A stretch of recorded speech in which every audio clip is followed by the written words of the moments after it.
What's up guys, I'm gonna show you how to speed up your home Wi-Fi using prioritization and interrupt delay settings on Windows. So first, right click on the network icon and the taskbar and select Open Network and Internet Settings.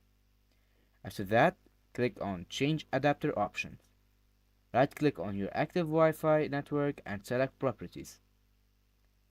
After that, go to the Networking tab and look for QoS Packet Scheduler.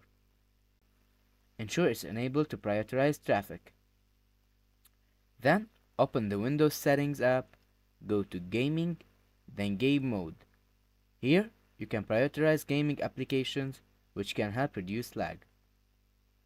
Press Window R and type CMD, and hit Enter. In the command prompt, type NETSH space INT space TCP space show global to view current settings. Use commands like netsh space int space tcp space set global auto tuning level equals normal to optimize performance. And lastly, restart your PC. Your home Wi-Fi should be faster. And that's it guys.